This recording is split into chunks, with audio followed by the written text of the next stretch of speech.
This is my last special because I have an objective tonight. I came here tonight because this body of work that I've done on Netflix, I'm going to complete. All the questions you might have had about all these jokes I've said in the last few years, I hope to answer tonight. And I'd like to start by addressing the LGBTQ community directly.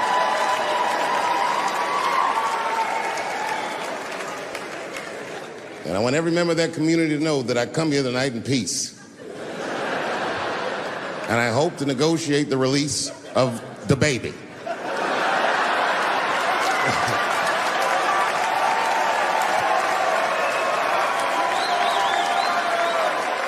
Sad, sad, sad story. The baby was the #1 streaming artist until about a couple weeks ago. He took a nasty spill on stage and said some wild stuff about the LGBTQ community during a concert in Florida. Now, you know I go hard in the paint, but even I saw that shit and was like, God damn, the baby. Ooh, he pushed the button, didn't he? He pushed the button, punched the LGBTQ community right in the AIDS. Can't do that. Can't do that. But I do believe, and I'll make this point later, that the kid made a very egregious mistake. I will acknowledge that. But, you know, a lot of the LGBTQ community doesn't know the baby's history. He's a wild guy. He once shot a nigga and killed him in Walmart. Oh, this is true. Google it. The baby shot and killed a nigga in Walmart in North Carolina. Nothing bad happened to his career.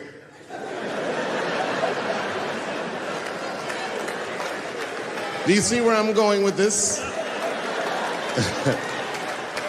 In our country, you can shoot and kill a nigga, but you better not hurt a gay person's feelings.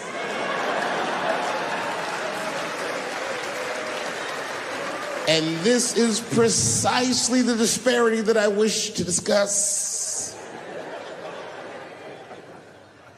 I have a question for the audience. And this is a real question. I'm not joking around. Is it possible that a gay person can be racist?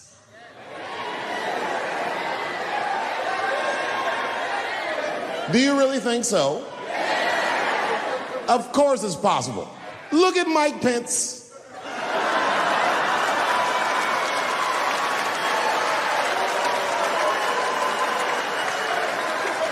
Ooh, I'm guessing, but I bet you he's gay. And he's not Pride Parade gay either. He's sad gay. Feel bad for him. He looks like one of them gays that prays about it.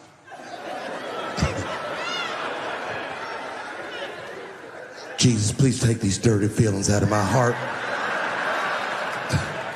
Please, Jesus, make these buttholes ugly to me. I don't want to keep on tasting these dicks.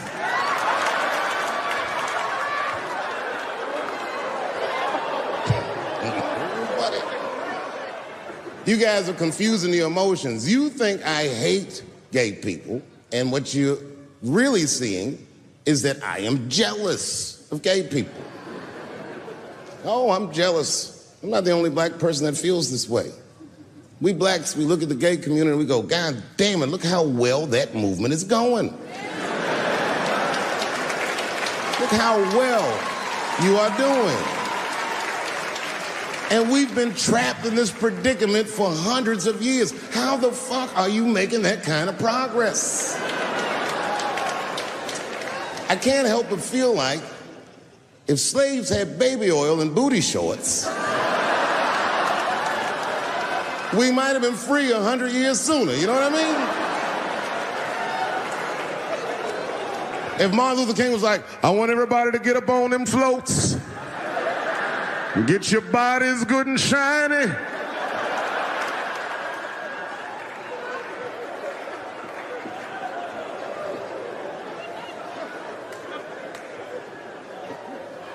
I don't hate gay people at all. I respect the shit out of you. Well, not all of you. I'm not that fond of these newer gays. Too sensitive. Too brittle. Those aren't the gays I grew up with. I miss them old school gays, nigga. Them Stonewall niggas, them the ones that I respect. They didn't take shit from anybody. They fought for their freedom. I respect that shit. I'm not even gay. And I want to be like a Stonewall nigga. Them old school gangster gays, them glory hole niggas, them the ones I like.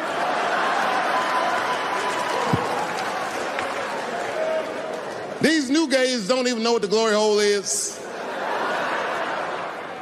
It's a hole in the wall the gay contractors built. You wanna know why they put that hole in the wall? I'll tell you, and there's no nice way to say it.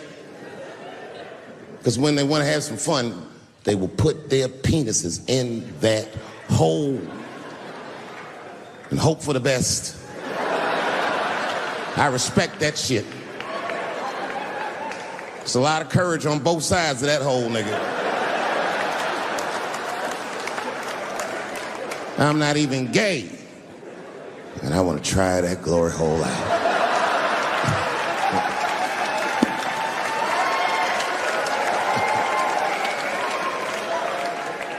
What if Martin Luther King had to integrate the glory hole? I don't care if it's black lips back there or white lips back there. A mouth is a mouth. A warm, wet mouth. I'm going all the way. I got in a fight, almost got in a fight. It's complicated. I was in a bar in Austin with my wife, and it was during COVID, and a woman came to our table, and she was maskless. And this bitch came over, no mask, all H words. Hi, how are you? Droplets was coming out of this bitch's face. We all covered our drinks. Oh, bitch, what are you doing?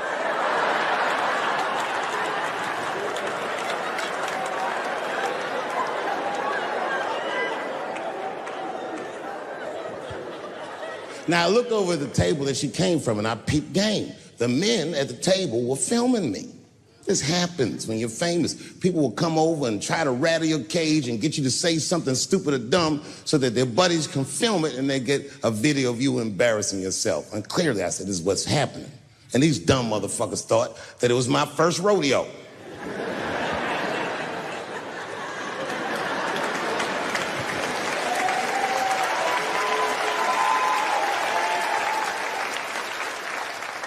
Sadly, it worked.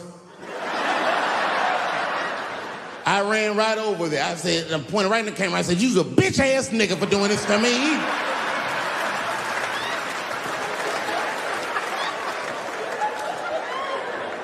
And the dude was shocked that I said it. He said, oh. And when he did like this, I seen all his fingernails was painted, and I realized, like, uh-oh.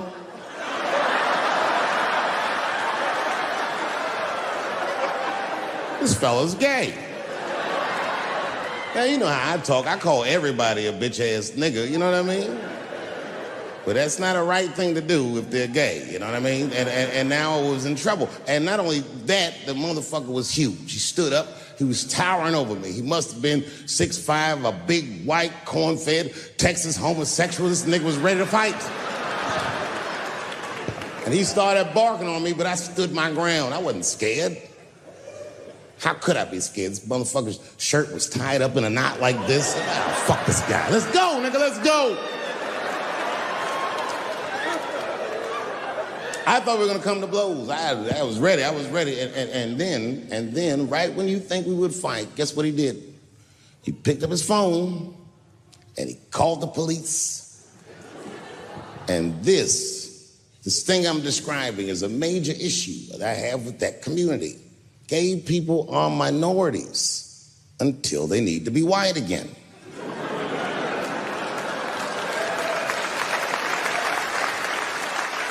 I'm being very brutally honest so we can solve this problem. I'm telling you right now, a black gay person would have never done that to me. Because a black gay person knows when the police shows up, they're not gonna care who called them. They don't show up like, which one of you niggers is Clifford? We're all Clifford.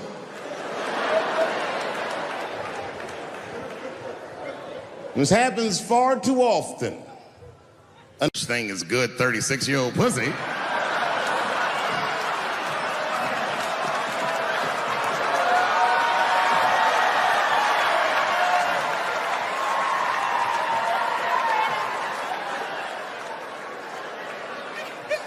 Doesn't matter what I say. And if you at home watching this shit on Netflix, remember, bitch, you clicked on my face.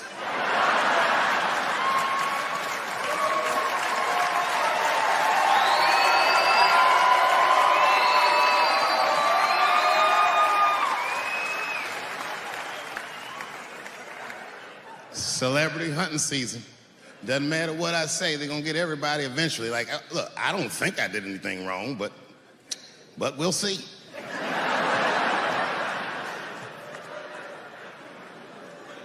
They even got poor Kevin Hart. Can you imagine such a thing? Kevin Hart, let me tell you something.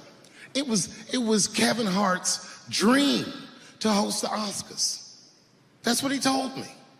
And I remember when he told me, because I was thinking to myself, well, that's an awfully strange dream for an African American. Kind of nigga dreams of hosting the Oscars. Kevin did, that's who. And he did it. Against all the odds, Kevin became the most famous comedian this world has ever seen, and he got the job that only one black man before him had. He was gonna host the 80th Oscars. And I don't know what you know about Kevin, but I know Kevin Hart is damn near perfect. As close to perfect as anybody I've ever seen. In fact, Kevin is precisely 4 tweets shy of being perfect.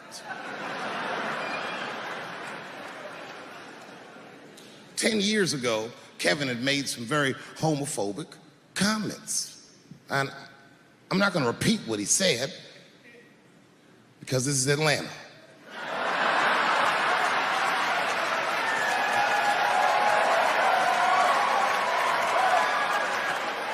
You know what I mean. I'm sure there's a lot of gay men here tonight with their wives.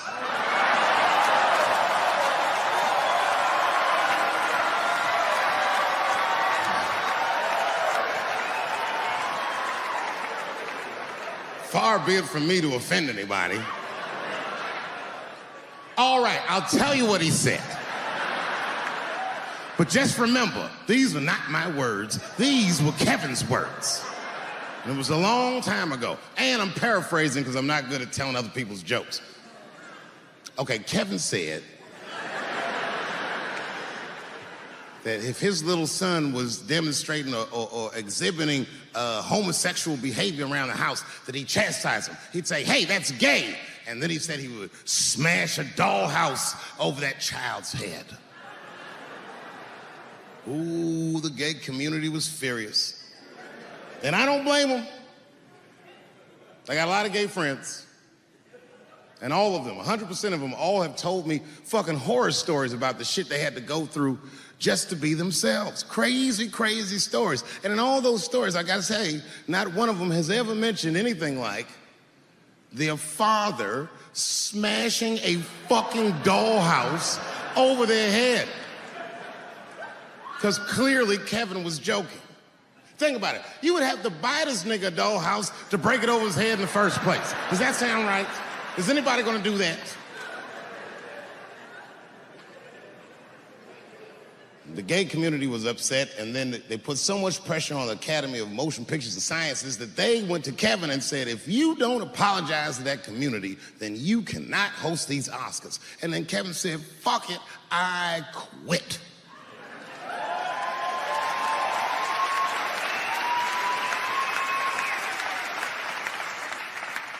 And then he went on every talk show in America and apologized for 6 weeks.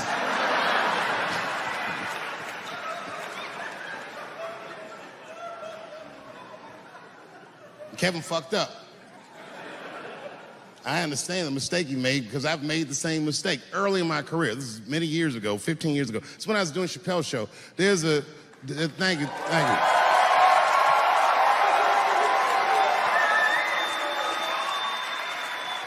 On network television, they have a department that's called Standards and Practices. This is the department that tells you what you can and cannot say on television. And if you're doing your job well, you should never hear from them.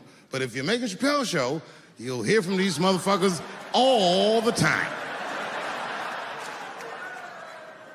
And remember, this is 15 years ago. I made a mistake. I didn't even know I had done anything wrong. I had written a sketch that had the word faggot in it.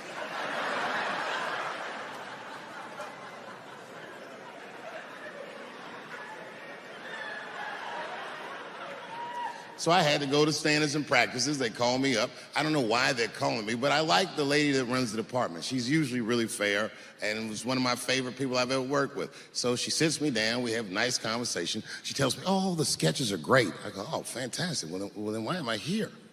She said, because, David, there's no way that you can ever say the word faggot on our network. I didn't know I did anything wrong. I didn't try to defend myself. I said, all right, fuck it, I'll take it out. Have a good afternoon. And as I was leaving, it occurred to me, hey, Renee, quick question. It's just a question. Seriously, I want to know, like, why is it that I can say the word nigger with impunity?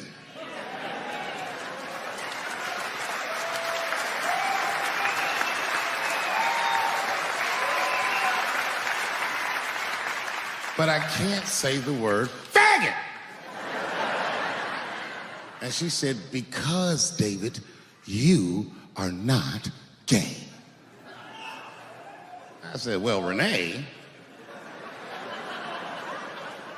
I'm not a nigger either.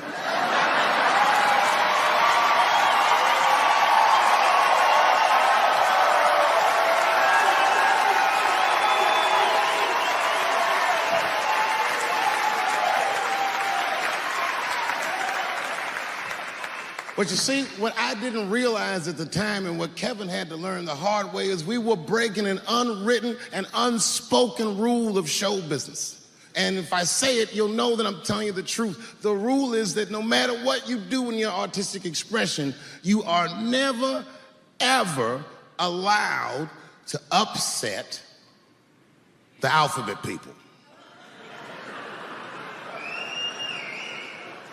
You know who I mean.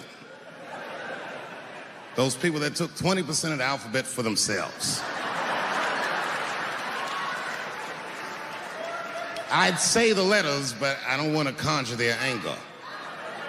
It's too late now. I'm talking about them L's and them B's and them G's and the T's.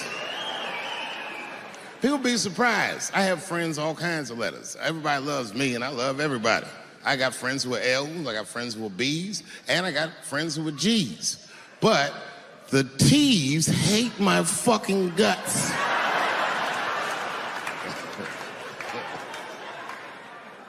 And I don't blame them. It's not their fault, it's mine. I can't stop telling jokes about these niggas. I don't want to write these jokes, but I just can't stop.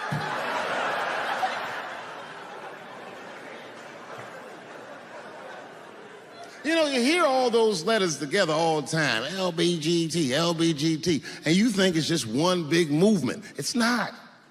All those letters are their own movement. They just travel in the same car together. And my guess is,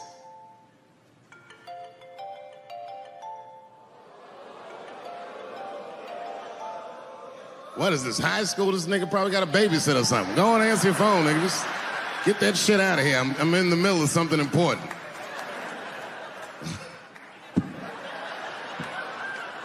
Wouldn't it be funny if we made fun of him? He's like, and he went outside like, hello? Mama's dead. Oh, no! Mama's dead.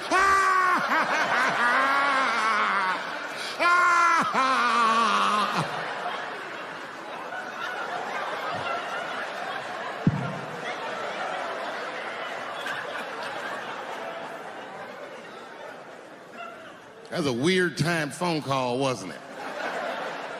It's like his phone is gay.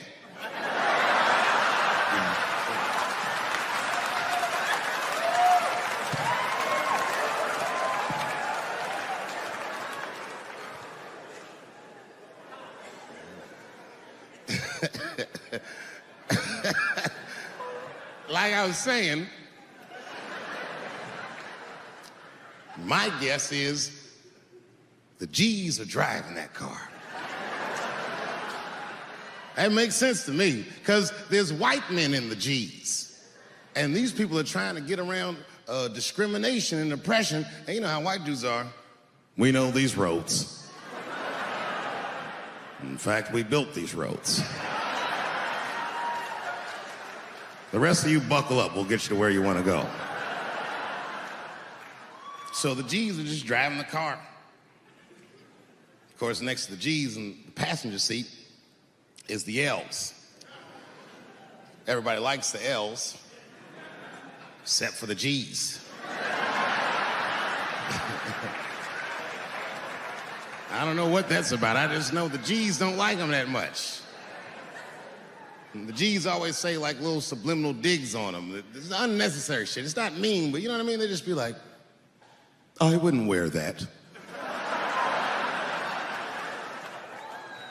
The only thing that breaks the tension between the L's and the G's are the B's in the back seat. That's right, there you go. Everybody scream out when you hear your letter.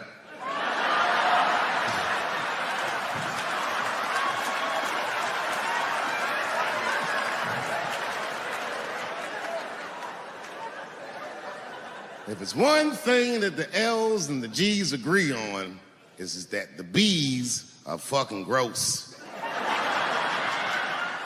They seem greedy to the L's and the G's, you know what I mean?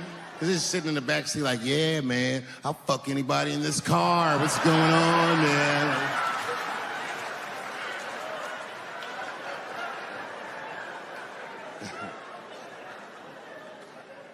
And sitting next to the B's, all the way in the back seat by themselves, looking out the window.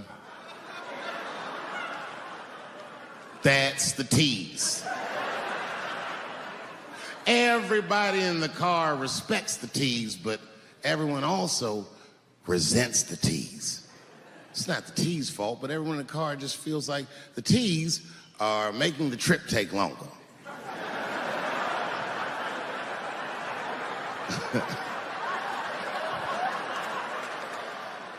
Anything the T's say gets on everybody's nerves. And then the T's don't even say anything bad. They just be in the back talking to themselves. I'm hot. Shut up. Shut the fuck up, okay? Just roll the window down, you bitch. I don't know what you... What? Just said I was hot. Can you pull over at the next exit? I need to use the restroom.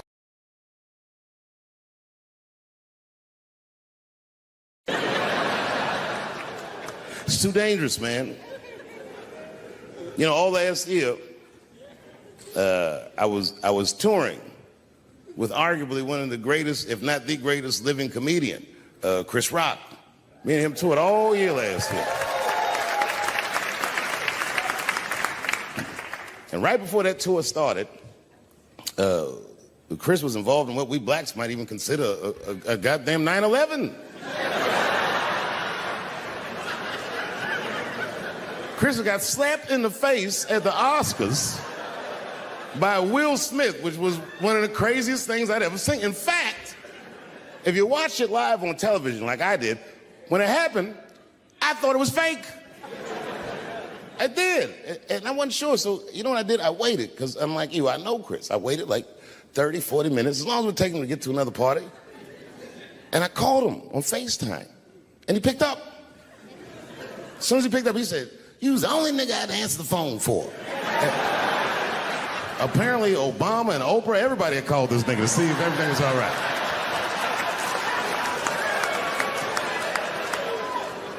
And I thought it was fake. I didn't know. So I asked him, I go, well, you know. He said, what? I said, well, did it hurt? And he said, yes, nigga, it hurt. And then I knew that it was real. And then, and only then, was I offended. And I wasn't just offended that he got slapped. That was only half of it. The real offensive part was that after they slapped him, this nigga Will just sat down and enjoyed the rest of his evening. It was crazy. It was...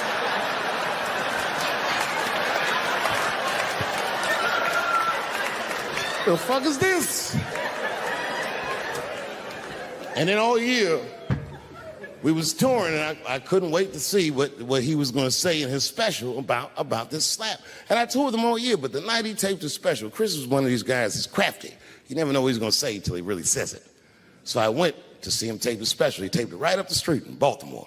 Now, you guys are from D.C., so you know about Baltimore. We all know that through the years, D.C. has been through some very, very tough times.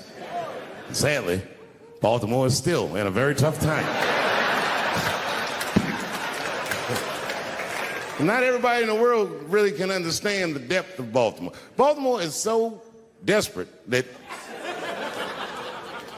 Tupac and his mother moved from Baltimore to Oakland for a better life.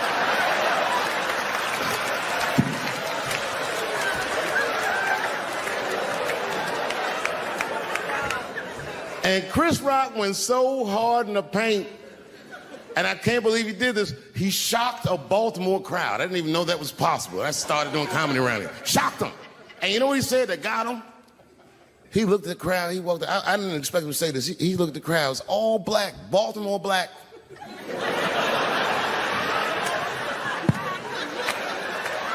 Even if you rich and black in Baltimore, you know them niggas is traumatized about something. And Chris shocked him, and this is what he said. He went to that crowd. He said, I refuse to be a victim. And the crowd said, oh. And I was backstage looking like, nigga, watch the tape.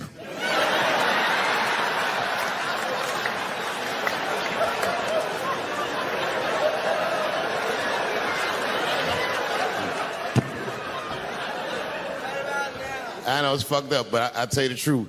You know, everything's funny. Everything's just like that. The doors opened back up. The light from the alley flooded into the kitchen. And I just walked out alive. I lived to fight another day. And in that moment, I learned one of the most valuable lessons of my life, and I have to share it with you. And that lesson is this. In your life, in any given moment, the strongest dream in that moment wins that moment. I am a very powerful dreamer. Yeah, I'm not lying.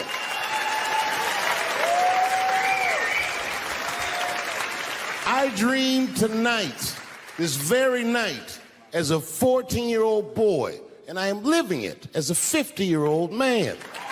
My dreams are very strong.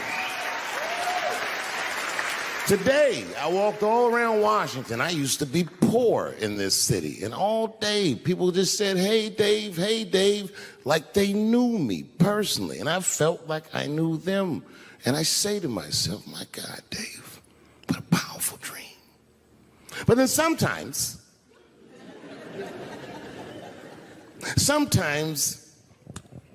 I feel regular. Feel like myself. Maybe I'll smoke some weed and be at some nightclub and feel shy. But I'll look across the nightclub and I'll see some guy that no one's ever heard of. But this nigga worked all week and got bottle service. And his bitches bringing Moet with sparklers to him. And I picture in my mind he's Persian. He's doing some kind of weird Persian dance. And he got 6 bitches at his table because he got so much liquor, and they all call him saying, go Cena, go Cena. And I'll be looking across the room like, oh my God, I'm in that guy's dream. I can hear him telling his friends, hey, how was the club last night? Man, that shit was fantastic. I had bottle service. I seen Dave Chappelle across the club looking at me like, ooh, who is that? And that's the trick to life. You have to be wise enough to know when you were living in your dream. And you have to be humble enough to accept when you're in someone else's. That's why I don't judge between Will Smith and Chris Rock. Because you guys look at them as big ideas, but I look at them as fellow dreamers. I can't judge between them, because I see myself in both of them. I am Will Smith. I am the man that cannot take it anymore and will slap the shit out of the next person that says a crossword to me or somebody that I love. And I am Chris Rock. I am the man that can get slapped in front of the whole world and keep my composure so I don't fuck anything up. That is what men do. Men make boundaries. Men enforce boundaries. And men test boundaries. And no man tests more boundaries than a trans man.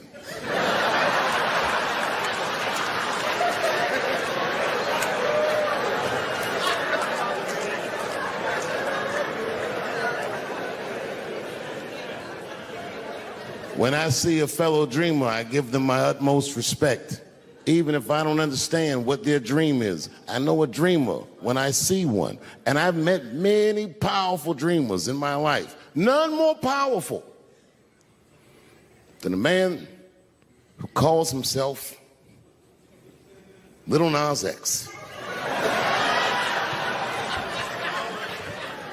I met this nigga at a party. I had no idea who he was. But the minute he walked in that party, I knew I was in his dream. Everybody in the party was another dreamer. Everyone was famous, but when that nigga walked in, he was dressed like C-3PO. He was shining.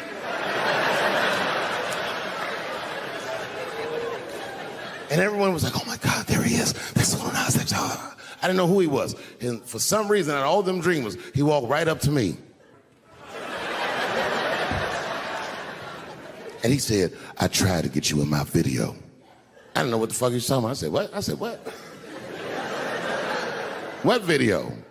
And he just looked at me like, you know what video, and walked away. And I watched him walk away. I said, man, this nigga's having a very powerful dream.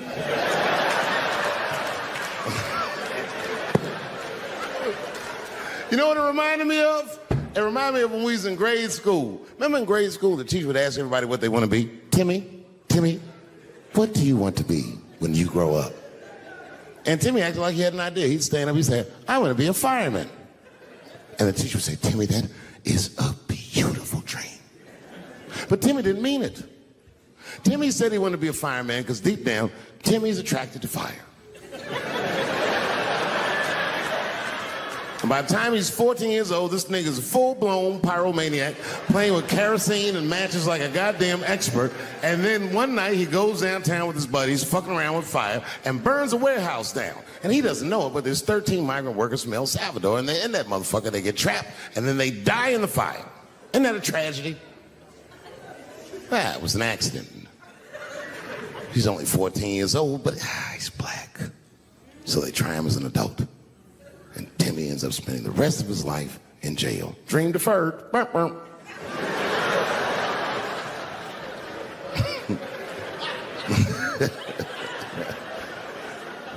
What about you, Billy? Billy, what do you want to be when you grow up? And Billy stands up and he says, I want to be president of the United States. And the teacher says, oh my God, Billy, that is a wonderful dream. And Billy means that shit. Billy does everything right. That motherfucker gets his grades up. He joins student government. He even does extracurricular activities like show choir just to make his resume look good. He's on track to be president, but junior year he wipes. When he's 16, he gets his girlfriend pregnant and has to drop out of high school to make ends meet. But lucky for him, the local Walmart's hiring. By the time he's 20 years old, this motherfucker makes assistant manager at Walmart. He's the youngest one in the district. He says, oh my God, if I can keep this up for 4 more years, I could be a manager. And if I can keep this up for 6 more years after that, I could even be a regional manager and have as many as 3 Walmarts under my control. And he's a big picture guy. He sees where this path is going, so he kills himself.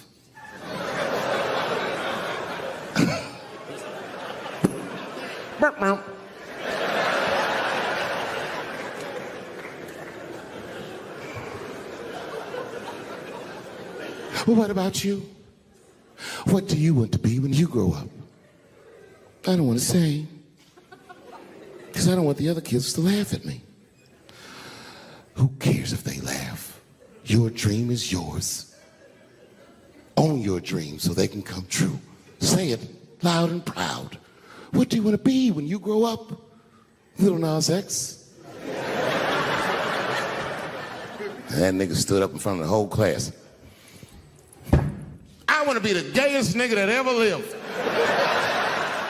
I want to do a music video and slide down a stripper pole all the way to the depths of hell and suck the devil's dick at 10 o'clock on BET while all the kids are awake and can see me. Shockingly, that was the only dream that worked out.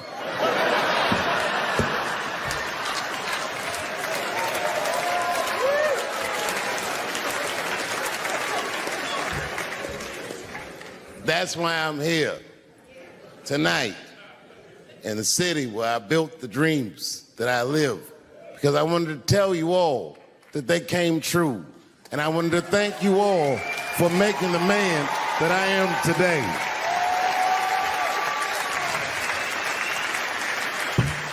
Yes, I am living a very powerful dream. Every time I come to this city and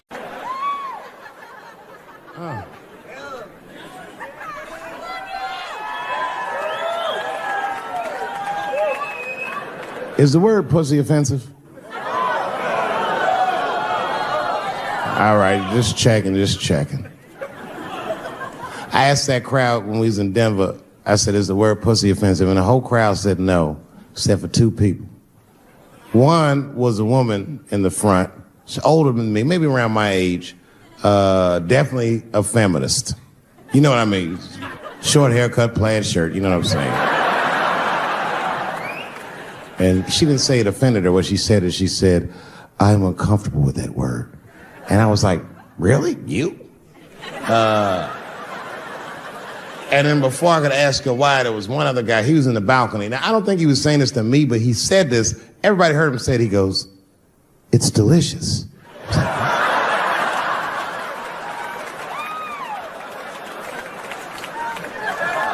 I don't think I've ever heard pussy called delicious before in my life. Now, this is not to say that it's bad, but it's definitely an acquired taste. I don't think any of us tasted pussy our first time like, it's good. It needs something.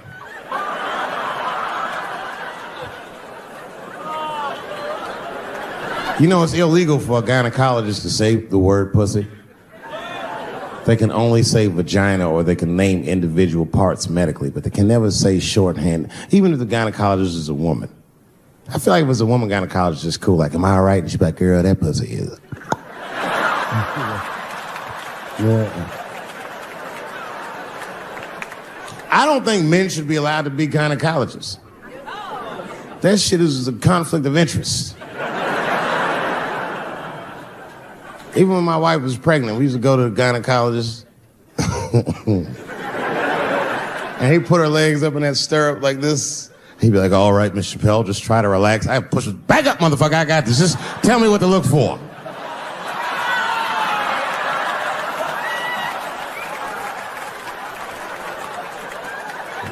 One of those home-style checkups. There's too many ethical questions when men do that. Like, can a gynecologist lose their license for smelling their fingers during an exam? Is that illegal? How could they not? These are men. It's like if you have I think the idea is you're not supposed to punch her in the face. My wife says terrible shit to me. My wife once called me a pussy in front of dinner guests. I know, I started to get mad, but then I was like, fuck it, she's probably right. I am a pussy, I admit it. I'm soft and warm and persuasive like a real pussy. Right. And then I said, and if you don't take care of me properly, I might stink like your pussy. Oh, we fight dirty at the Chappelle household. It's not a big deal. No. If you want to get to the bottom of a matter of the heart, what you're supposed to do is ask a woman. Now, actually, there's two women that I know. They're both college professors in this little area I live in. And I meet them twice a week at Starbucks for coffee. Talk about important shit. And I asked the girls who was in the coffee clutch, I said, yo, why y'all think that this woman stayed with Ray Rice after he punched her in the face with all his strength? And one of my girlfriends said, David, you need to wake the fuck up. She's staying for the money. Well, now, wait a minute, because my other girlfriend was like, I disagree. I think that she actually loves him. And I said, wait a minute, ladies, you know what? I think that you're both right.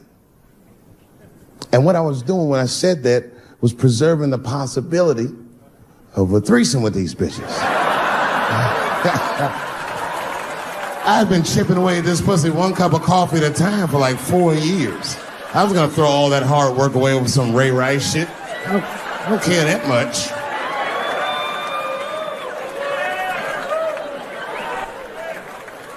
I'm just being real. It's fucked up, man. It's a tough time for the blacks. I love you too. And then here comes the banana peel. I'm waiting on it any second. You know, that's how it starts. I saw in the paper today that the guy that threw the banana at me got arrested again because he threw a banana at another motherfucker in a bar in Santa Fe. Look it up online after the show. He actually did that. And that guy was black too. I'm just saying. And you know what a guy said he did it at night? He said, I did it because Dave Chappelle is racist. So, nigga, that's not the best way to handle that if I am racist. What if Martin Luther King just went around throwing... Huh? I seen your girl bubbling. She's drunk as hell, buddy. Listen, sir, I don't know what she's saying, but just take my advice. Get some water in her, or you're gonna have some dry pussy when you get home.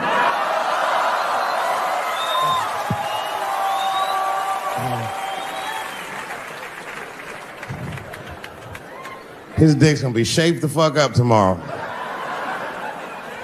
Santa Maria. Who got a cigarette in here? Anyone got a cigarette I can borrow? Yeah, you fella. Yeah, please. Well, let me see this. This is a Marlboro menthol. This could have been anybody. If it was a Newport, I'd be like a black dude threw that up. But a Marlboro menthol, that's one of them riddles.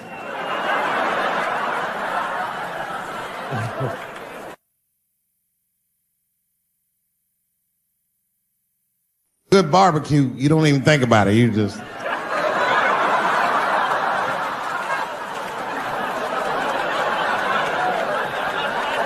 The word pussy is only offensive if you're older. People my age and younger, I don't think we dance to that shit. That song come on the radio, say, I beat the pussy up. That's on the radio. I beat the pussy up. That's a pretty harsh song. It's like nothing like a love song. There's no tracks of his tears, no midnight trains to Georgia. This man simply beats the pussy up. Unbelievable. You don't even know if he's having sex with these women. They might just pull their pants down. He'd be like, bah! G-Unit.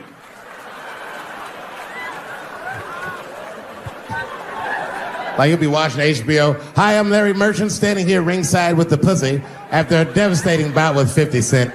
Pussy, come over here and let me talk to you for a second. My God, you look terrible. Your lips seem to be swollen. You're bleeding a little bit. Tell me, pussy, what happened inside of that ring with 50? I don't know, Larry. I felt really good in the first round. I was ready to fight. It's warm and moist, and I don't know. It just hit me from angles I wasn't expecting. Front, left. The backside surprised me the most. But pussy, let's take a look at round 4. This is where it all went wrong for you. Here you come out of your corner, pussy. You're fighting really good. It looks like you got 50 with a right and a left, but then 50 slips your jab in there. There, right there. You see that? He punches you right on that little bean thing you have on the top of your head. I don't know what that is. But there's 50 just pounding away at that bean over and over. Now, pussy, tell me, what goes through a fighter's mind when their bean gets rattled around like that? don't think I was thinking anything, Larry. You know, I'm a real good defensive fighter. It's real hard to get to me. I've never been punched directly on my bean before. As a matter of fact, most fighters don't even know that bean exists. I guess he just hit me there and I lost control of my legs. I don't know what else to tell you. I like when Lil Wayne talks about pussy. Lil Wayne used to have that song. He say, I got a bitch that plays movies in my jacuzzi. And then it goes like this.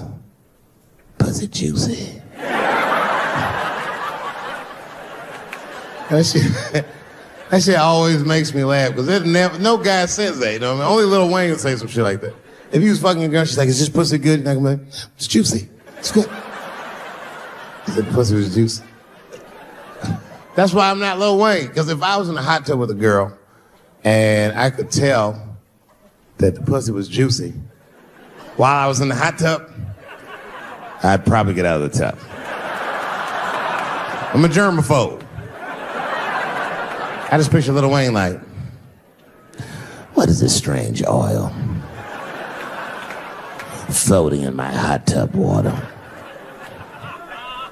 It's pussy juice. That shit was so funny to me, I must have wrote like no less than 40 jokes with the punchline pussy juice. And all of them worked to some degree 100% of the time. I'll do one more just so you believe me, okay? All right, in this next piece, it's a special episode of CSI. For some reason, Lil Wayne is guest starring as the lead detective, okay? That's the setup. Are you ready? Here it goes. Has anyone else been on this crime scene? No. It's very strange. This place is virtually undisturbed. No forced entry. No sign of a struggle. Shine your flashlight right here. I just slipped on something. What is this? What is this? It glistens in the light. Smooth to the touch.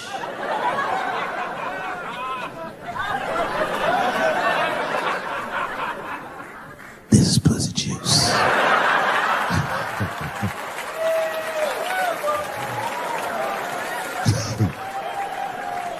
She must have been sitting Indian style. Ebola was in Texas. Ebola made a visit. Killed that man in Dallas. 5 days that man melted to death. What happened to the brother in Dallas? Where was the secret serum is what we all said. I remember in the beginning of Ebola, there were 2 American doctors that got sick in Africa. They flew them in a private jet straight to Atlanta to the CDC. I didn't even know CDC saw patients. There it was said they administered what the New York Times called a secret serum. I don't know what's in it. It's just like Colonel Sanders' recipe. But both of these motherfuckers survived. These doctors, thank God, are healthy. They are out there somewhere tonight at Whole Foods, touching vegetables, walking around. Everything's okay. Hey, Frank, how are you? Oh, you didn't hear? I had Ebola last week, but I'm doing all right now. I was bleeding out of my eyes and anus, so I got concerned, but I'm okay. What happened to the brother in Dallas? They just rubbed some Vicks on that nigga's chest. Good luck, little buddies.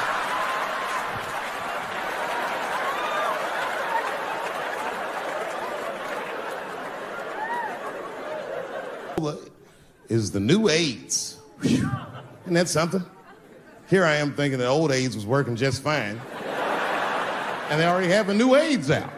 Isn't that amazing how they do that? Isn't it weird how there's a disease that just starts in 1980 and it doesn't kill anybody but niggas, fags, and junkies? Isn't that a fucking amazing coincidence that this disease hates everybody that old white people hate?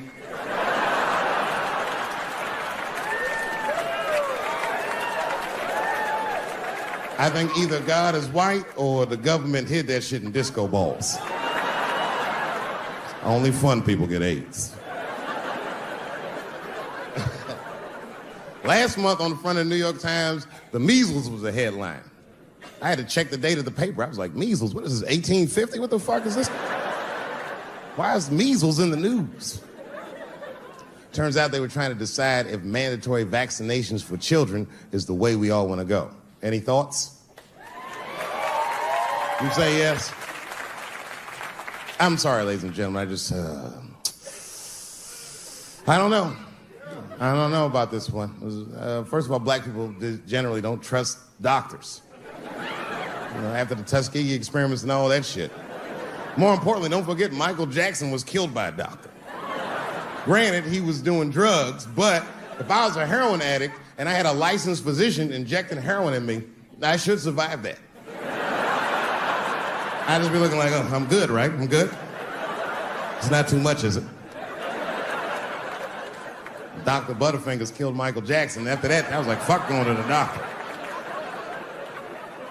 The fuck am I getting my kids vaccinated for an old-ass disease like measles? This is ridiculous. You might as well give them a diarrhea shot if you're so worried. Diarrhea has a bigger body count than the measles do. You know, diarrhea is funny today, but 100 years ago, if your ass had diarrhea, you were a goner. There was like a 0 chance of survival. You get that first squirt, uh-oh. Better start getting my affairs in order. But I don't have much time. It's diarrhea. It's very serious.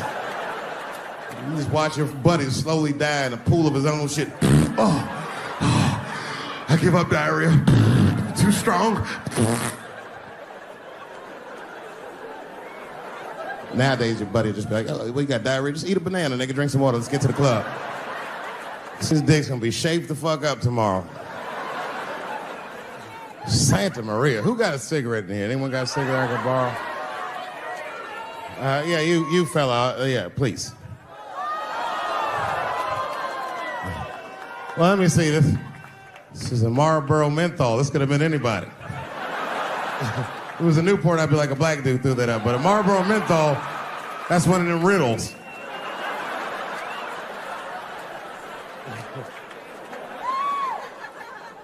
Oh.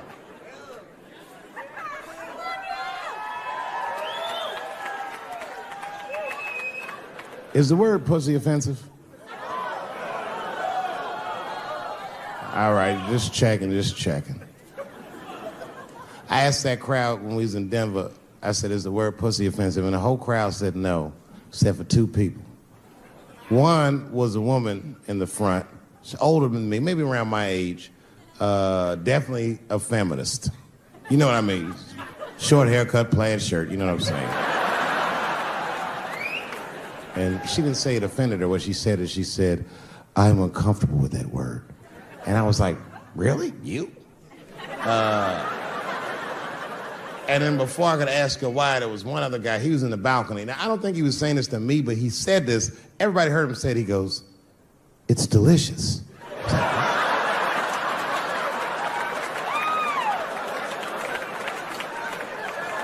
I don't think I've ever heard pussy called delicious before in my life.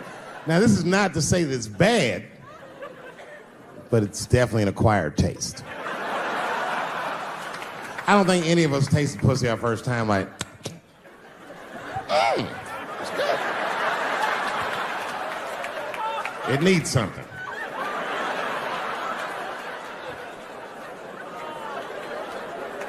You know, it's illegal for a gynecologist to say the word pussy. They can only say vagina, or they can name individual parts medically, but they can never say shorthand, even if the gynecologist is a woman. I feel like if it was a woman gynecologist, it's cool. Like, am I all right? And she'd be like, girl, that pussy is.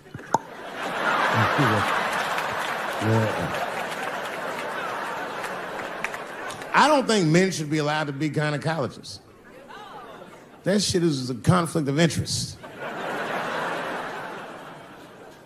Even when my wife was pregnant, we used to go to the gynecologist. And he'd put her legs up in that stirrup like this. He'd be like, all right, Miss Chappelle, just try to relax. I push her, back up, motherfucker, I got this. Just tell me what to look for.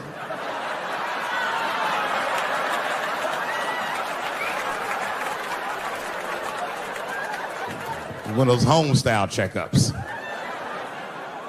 There's too many ethical questions when men do that. Like, can a gynecologist lose their license for smelling their fingers during an exam? Is that illegal? How could they not? These are men. It's like if you have a good barbecue, you don't even think about it. You just fucking banana gate. I didn't even want to press charges. You know, this has happened to me before. No, sir, it's not a banana. I live in Ohio, right? So this is like a few winters ago. Oh, I didn't know you would ever clap for that. Well, all right. That's the first time that shit's ever happened. Ohio! Anyway, I live amongst the whites. Small town in Ohio. And it was wintertime, and it had snowed recently, so there were huge snowdrifts on the street. I was walking with my sister. Now, my sister was dressed in all Muslim garb, as were her children. And I was dressed as Dave Chappelle. And we were walking and just talking about something, and a car sped around the corner, and the window came down, and somebody threw a snowball and hit me right in my shoulder. I didn't know what was going on. Why was this happening? Because I'm black, because she's Muslim, because I'm Dave Chappelle. I couldn't tell. But again, I knew it was premeditated. Because who the fuck has a snowball in a warm car?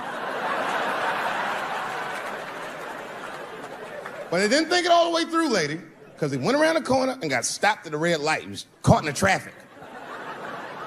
So then I ran out into the street and I just tapped on his window. Hey, my man, can I just talk to you guys for a second? Come on out for a second. I just want to talk to you. There's 4 young white dudes in the car. They were like, just chill, bro. I said, relax. I just want to talk. Now, this is an old black trick. Really, I didn't want to talk. I was going to fuck them up. So, if you're ever caught in traffic and a black guy starts saying he just want to talk to you, don't open the door, nigga. Even if he's me, smiling at you. And they were like, chill, bro, just chill. And then the one guy in the back seat, I don't know what, he was just cockier than his friends. He was like, fuck it, man. I'll get out the car. And I started yanking on his door. Let me help you, motherfucker. Let me just help you out.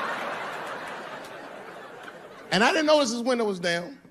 And he threw a snowball and shit hit me right in my chest. Pow. He said, fuck you, you fucking nigger. And then the light turned green and they sped off. And I smiled from ear to ear. I looked at my sister and she said, I got the plates. And I was happy as shit because throwing a snowball at a motherfucker is a misdemeanor assault. But if you call him a nigger when you do it, that's a felony hate crime. And me and my sister start dancing. We gonna send this motherfucker to jail.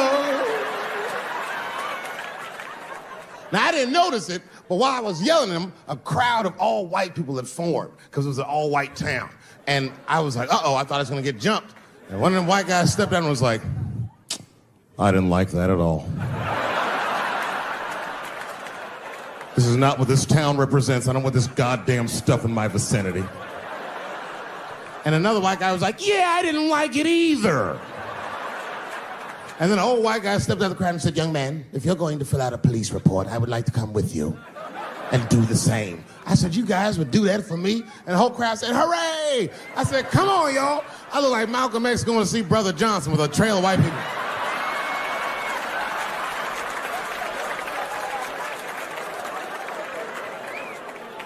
Unreal. Hour later, we was all just sitting in the police station, and the police came in. They're like, well, Mr. Chappelle, 16 identical police reports. We ran the tags, 2 young men that had their mother's car. We have all 4 suspects in holding. Their mother is here. It's up to you. Whatever you want to do. If you want to press charges, we'll move forward. Mr. Chappelle, are you okay? Huh? Sorry about that, officer. I'm a little flustered. I've never been in a position where I could decide the fate of white children before, but it's weighing heavy on me, sir.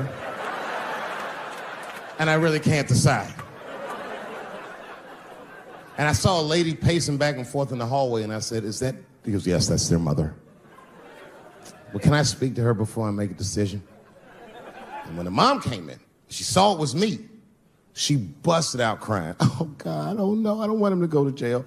I am so sorry. I didn't raise him to do this. We love your comedy. We love you at the house. I said, miss, please, just, all right, look, I don't necessarily want your son to go to jail either.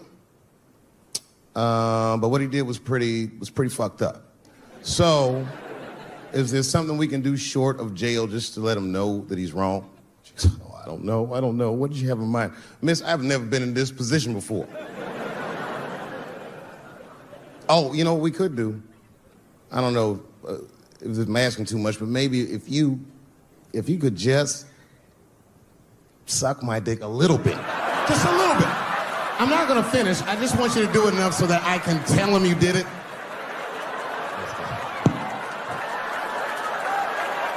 I'm kidding. I wouldn't do that to anybody's mother. You know, when I was growing up, I was probably about 8 years old, and at the time, we were living in Silver Spring. Yeah. Yes. Common misconception about me in D.C. A lot of people think I'm from the hood. That's not true. But I never bothered to correct anybody because I wanted the streets to embrace me. As a matter of fact, I kept it up as a ruse. Like sometimes I'll hang out with rappers like Nas and them, and these motherfuckers will start talking about the projects. Yo, it was wild in the PJs, yo. And I'll be like, word, nigga, word. But I don't know. I have no idea. My parents did just well enough so that I could grow up poor around white people.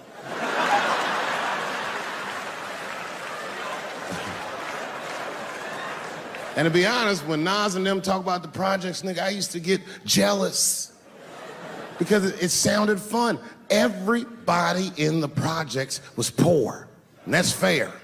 But if you were poor in Silver Spring, nigga, it felt like it was only happening to you. I know the pain of that first sleepover at a white friend's house.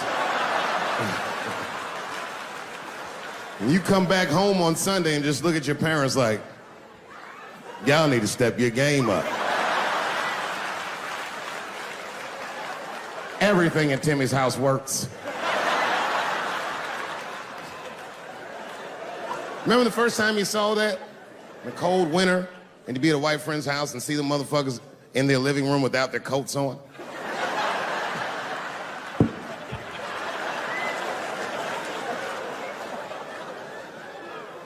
Timmy was one of my first white friends, like, in my life, man. He was a good dude, too. He moved to Silver Spring from Utah, of all places.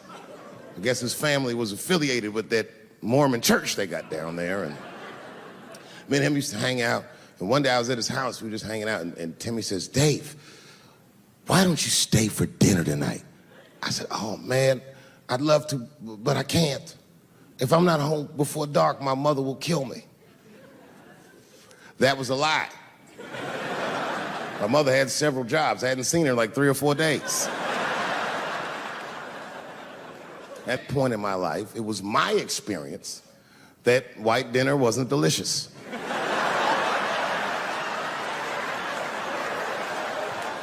I'd rather go home and fry some bologna or some shit like that.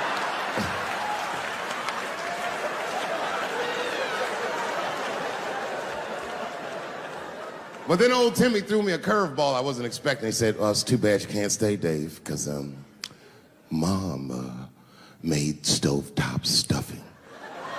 I said, what the fuck, stovetop? Well, hold on, nigga, let me make some phone calls real quick. I had seen that commercial so many times, I had dreamt of getting my hands on some of that stovetop stuffing. And finally, I met a motherfucker that actually had a box of stovetop in the house. I couldn't miss this opportunity, so I pretended to call my mother. And then I came back and I said, Timmy, you're not gonna believe this great news. Mom said I can stay. And he said, fantastic. He said, why don't you come with me and we'll help set the table and then we can say the blessing. I had no interest in setting this motherfucker's table or saying these crazy ass Mormon prayers. I just wanted that goddamn stuffing. My hands first. My plan was simple. Wash my hands slowly, and by the time I'm done, the table will be set, the blessing will be said, and all that there will be left to do is eat. Went to the bathroom.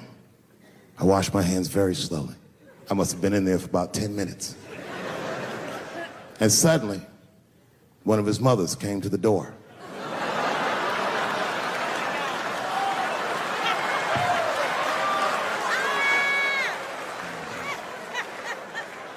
She was like, "Hi, David, right?"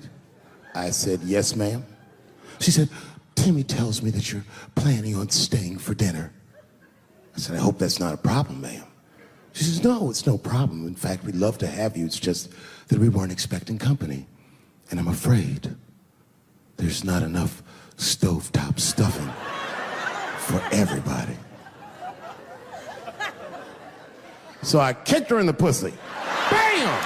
Ladies and gentlemen, I told you I'm dope, nigga. I told you what I was gonna say, and you still didn't see it coming. And that's why I make the big bucks.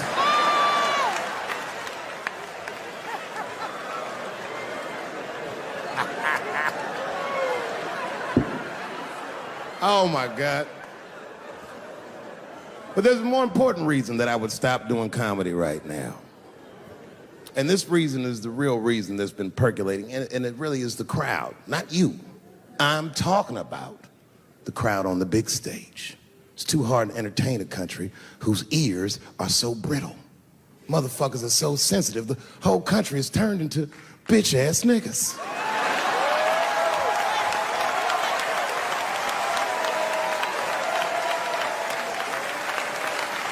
Everything you say upsets somebody. You know, I can remember when it all started. It was when I was doing Chappelle show. When I was doing Chappelle show, I used to do the show, and then on the weekends I do like concerts and shit like that. So I'm doing a concert, and there was a couple in the front row, beautiful couple. The wife was obviously Asian. You could see it in her face.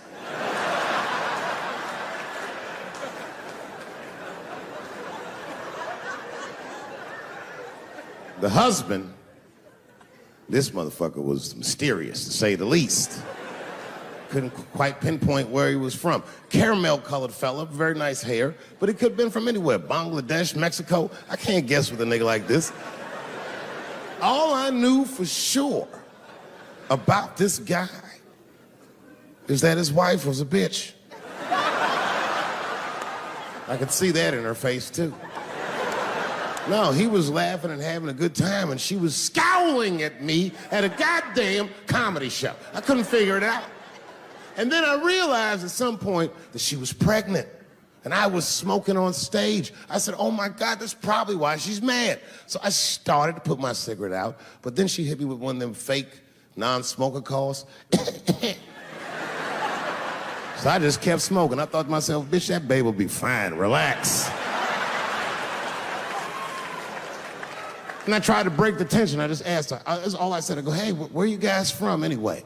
And I could tell that she was on to me. She goes, very condescendingly, she says, "I'm from California. If you're asking my ethnicity, I am Chinese." He was like, "I'm Mexican, bro." I said, "Well, I'm sorry if I offended you by asking, but you're a very beautiful couple. And miss, there's no question that you're gonna give birth to the hardest working baby this world has ever seen."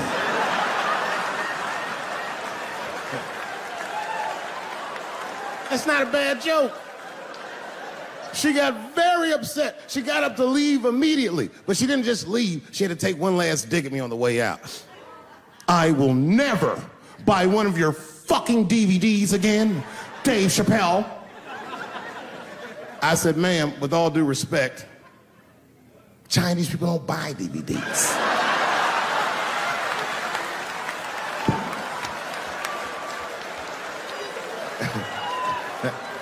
And the crowd went crazy. We were all laughing, having a good time. I didn't even think anything of it. And then just 3 days later, this lady sends a fucking letter to my promoter telling him not to book me for shows anymore because I was, quote, racist, and and I'm quoting her, insensitive to the nature of my interracial marriage. I was like, word, bitch, I was.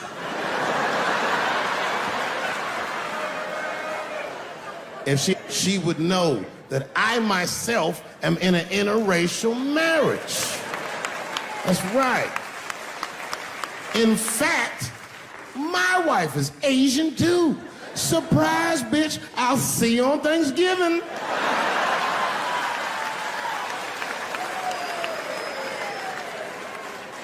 But my wife's not Chinese. She's Filipino. That's right. And our kids are Puerto Rican somehow, so there you go. I don't give a fuck about interracial marriage. In fact, you know what? My mother is half white. A lot of people don't know that. Well, all right, you were a little too excited, but okay.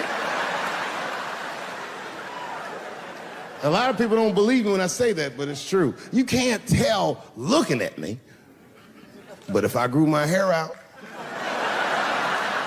you would think you was at a fucking Cat Williams concert. My shit is beautiful. You be back in D.C. You know, I was thinking, man, this is an election year. I'm gonna ask you, you're a white guy, do you know who you're voting for yet? Don't know, do you? Now you see that? You see what just happened here? Let me tell you something, that is a cultural thing. He knows who he's gonna vote for, he's just not gonna tell me. See, I've noticed that. That is a cultural thing. White people do not like to talk about their political affiliations. It's a secret. You ever ask a white guy who's voting for you? Hey, Bob, who are you gonna vote for? Dave, whoa. Well, take it easy now. Take it easy. So anyway, I was fucking my wife in her ass, right? And I mean, it was something else. Yeah, but who are you voting for? Dave, come on with the voting. I'm trying to tell you about fucking my wife, you're asking me all these personal questions.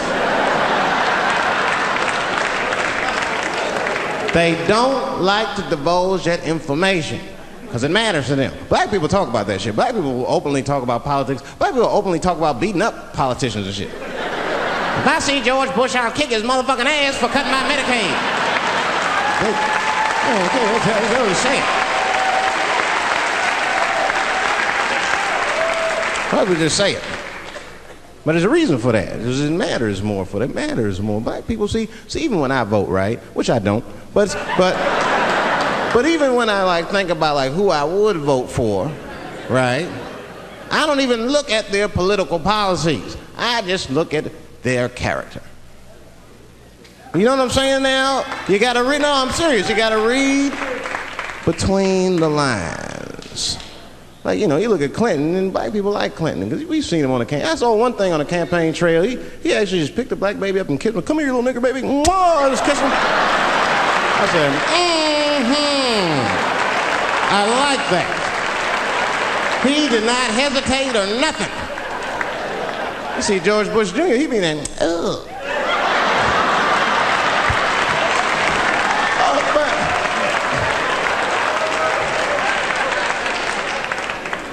Like, see, I'd never vote for George Bush Jr., but I don't know George Bush Jr.'s politics.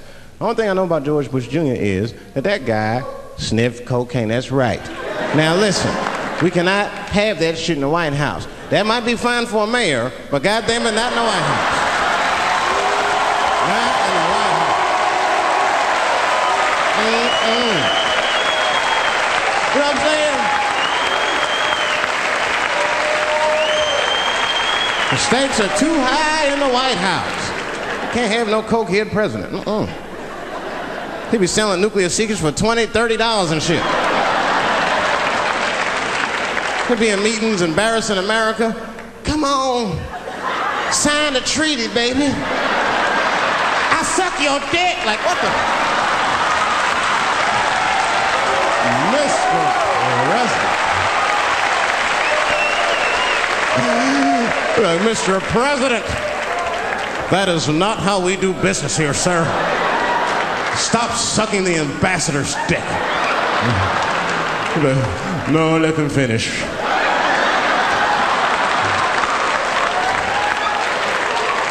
I will sign the treaty. There will be peace in Israel finally.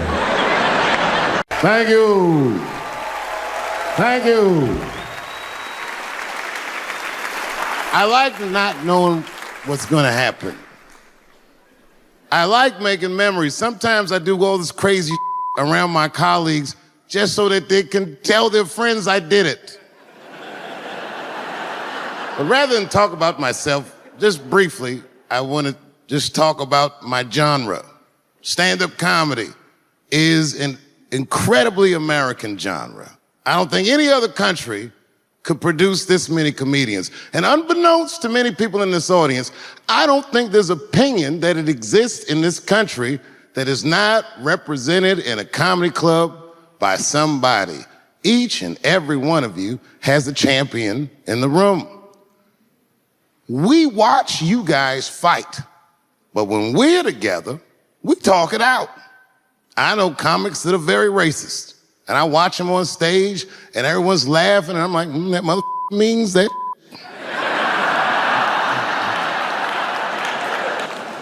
Don't get mad at them, don't hate them. We go upstairs and have a beer, and sometimes I even appreciate the artistry that they paint their racist opinions with. Man, it's not that serious. The First Amendment is first for a reason. The Second Amendment is just in case the first one doesn't work out. We gotta let some air out of the ball, man. The country's getting a little tight. It doesn't feel like it's ever felt in my lifetime. So tonight, I am honored that my colleagues are here in comedy and in music.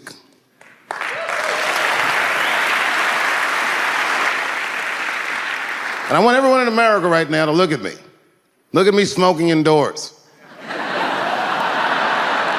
I didn't ask anybody, I just did it. What are they gonna do?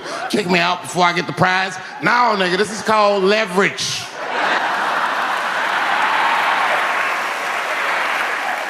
The thing that I liked best about tonight was that I saw so many people from different parts of my life, like friends that I grew up with here in DC, friends of mine from Ohio then and now, friends of mine from comedy clubs, all the musicians that blew my mind. You guys have no idea how you inspired me. I want to give a special shout out to my OG, Tony Woods. Miles Davis has a quote.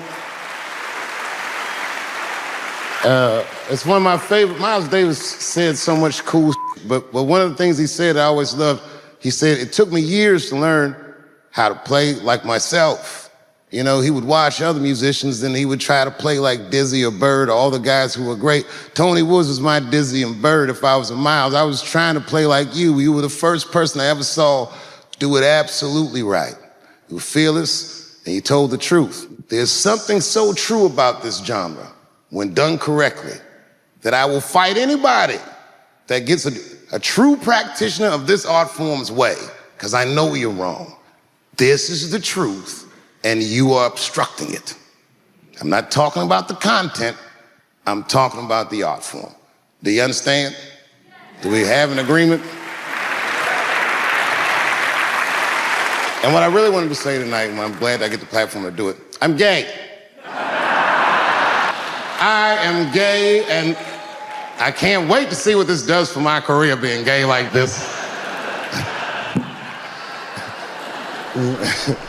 So many special shout outs. One of the main architects of the comeback of the century, my brother and my mentor, the mighty Stan Lathan. I never dreamed that I would be able to work with someone as great as you. These last 5 specials, straight fire. I wouldn't want to do another special with anybody else but you. So eat your mother vegetables and live as long as you can, because we doing a few more of these bitches.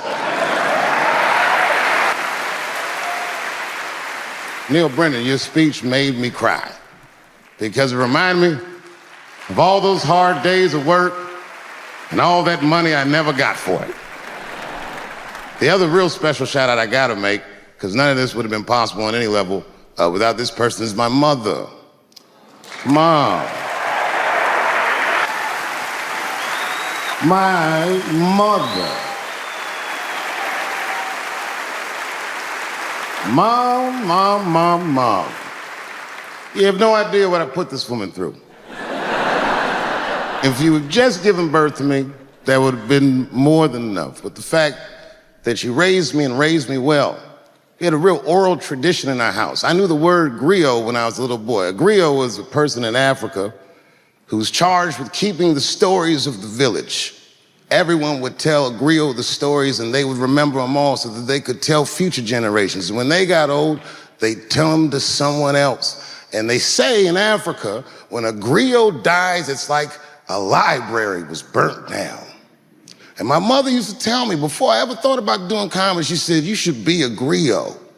And she'd fill me with every story of black life. You know, she's educated in African-American studies, and she would let me understand the context that I was being raised in, that I'm being raised in a hostile environment that I have to tame. By the time I was 14 years old, I was in nightclubs, mastering an adult world. It was terrifying.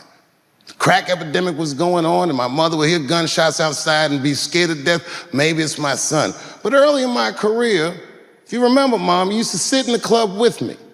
She'd do a full day of work. You'd be back there falling asleep, just waiting for me to go on. She would watch my show every night. Do you know how long that car ride is home?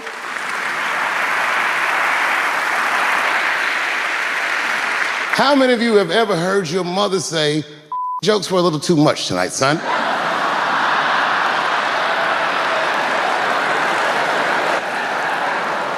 I was a soft kid. I was sensitive, I'd cry easy, and I would be scared to fist fight. And my mother used to tell me this thing, I don't even know if you remember, but you said this to me more than once. You said, son, sometimes you have to be a lion so you can be the lamb you really are. I talk this like a lion. I'm not afraid of any of you. When it comes word to word, I will gab with the best of them, just so I can chill and be me. And that's why I love my art form, because I understand every practitioner of it. Whether I agree with them or not, I know where they're coming from. They want to be heard. They got something to say. There's something they notice. They just want to be understood. Love this genre. It saved my life. So tonight, Mom, I would like to honor you in a very special way that I cannot do on my own. But because now I'm a man with great and influential friends, I'd like to ask my man Thundercat to come out on the stage. Thundercat, the Mighty Most Def.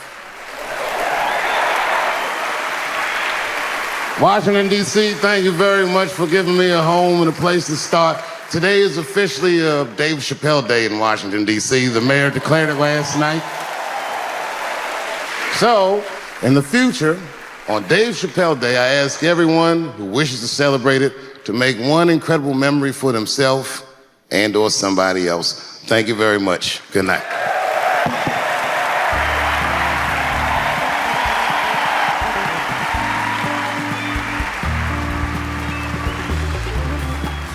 I say I'm in bed and sleeping, and suddenly my wife wakes me up. David, wake up. And I'm like, oh, look who's come around. And I pull my dick over the top of my pajamas.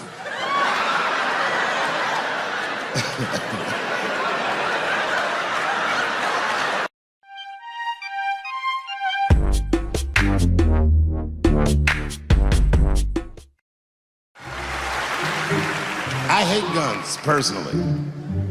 I can't stand them. Yeah, but I have several. I don't want them, but I feel like I need them. Don't forget where I live. I live in Ohio. And anyone that knows anything about Ohio knows that even the word Ohio is an old Native American word. It means, literally, a land of poor white people.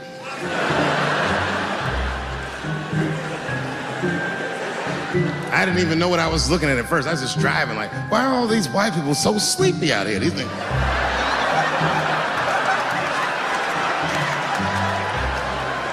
It's really bad. As a matter of fact, I was coming out of a nightclub the other night in Dayton, and I'd parked my car in the alley, and no one was out there. I didn't have no bodyguards or nothing. I was home. I figured everything was fine. And as soon as I opened my car door, all by myself, suddenly one of these heroin-addicted whites just pops out of a trash can. It scared the shit out of me. I screamed, ah!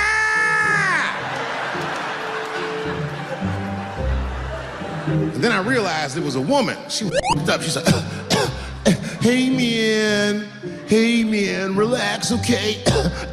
I'm sick, all right? I need some drugs, man. Please, I'll suck your dick for $5, man. I was like, ugh. 2.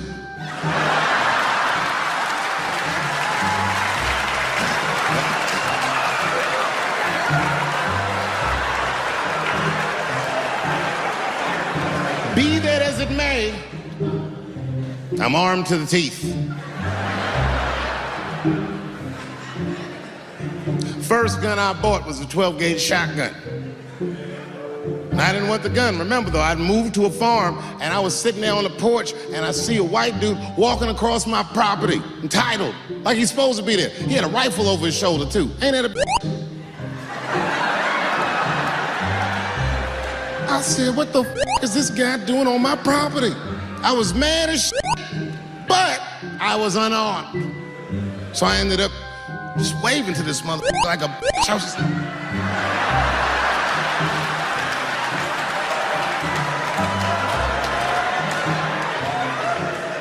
And as soon as he got far enough away, I ran to my car and sped to Kmart.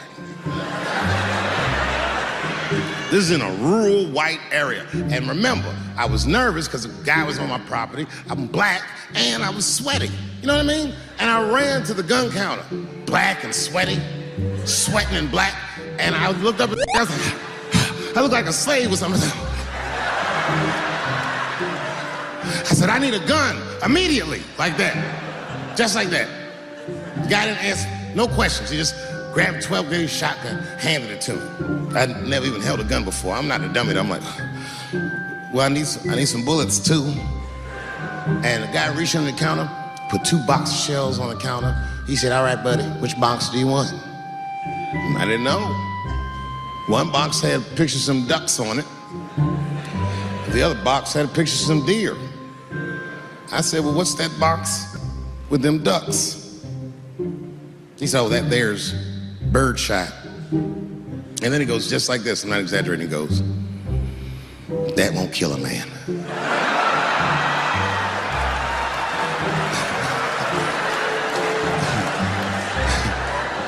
He said, it'll just pepper him up nicely. I said, what the pepper?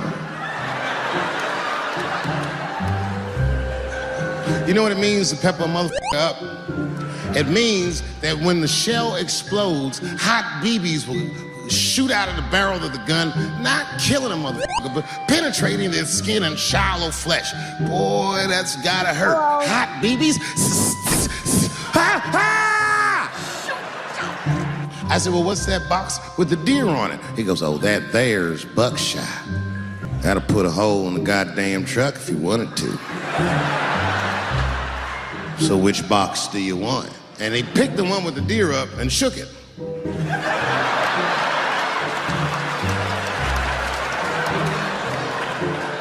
I thought he was trying to trick me. I was like, do you have a box with a picture of a white dude trespassing on it? Because it's exactly the strength I'm looking for. But I didn't know that if you're defending your home with a shotgun, the formula dictates that you're supposed to buy both boxes. This was not a formula that I was familiar with. It goes like this. The 6 shots in a 12-gauge shotgun, so when you load the gun, you load it like this. First shot, bird shot. Next shot, buck shot. Bird shot, and then after that, gun's Jamaican. Buckshot, buckshot, buckshot.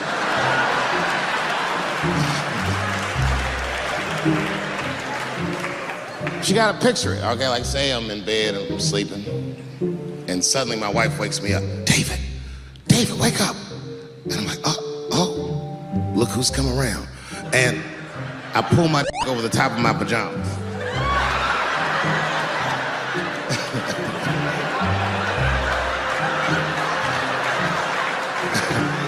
And she says, no, I hear something. I go, oh, this bitch. So I get up out of bed,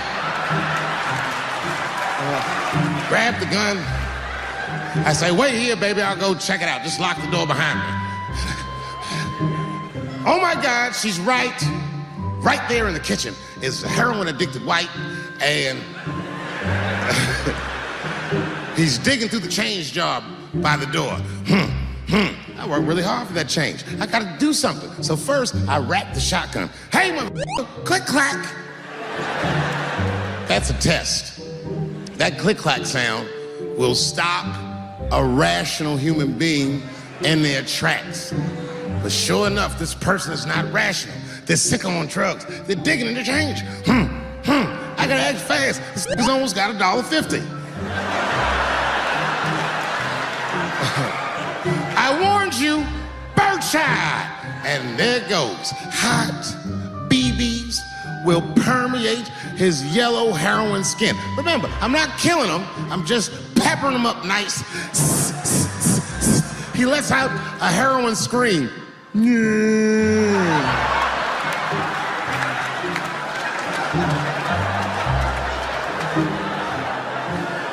And that should be the end of it. But, I miscalculated.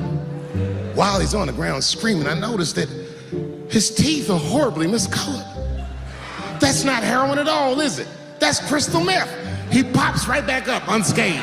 Roar! Time for the heavy stuff. Clack, clack, buckshot! And then if he got a friend with him, I got one more bird shot left, and I repeat the cycle. After that, it's slugs for everybody. And I'll be in a kitchen full of dying heroin addicts, saying stupid heroin last words. You shot me, bro. Oh, it hurts me, man. It hurt. The last words are always the dumbest words, like, why is your out?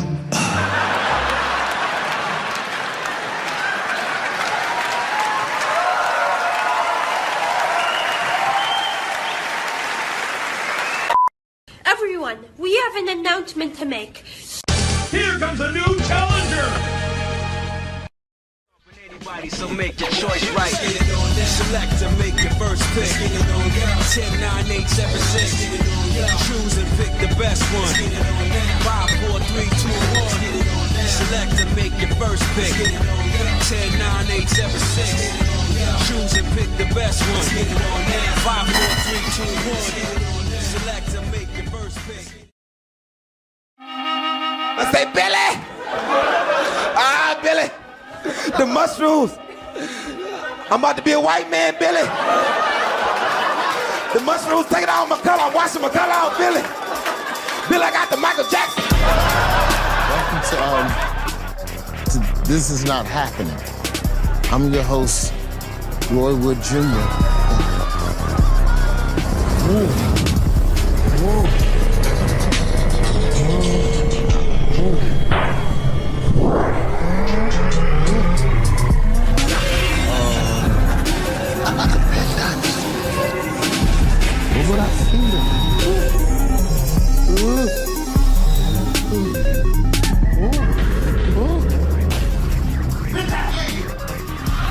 Tonight's episode is all about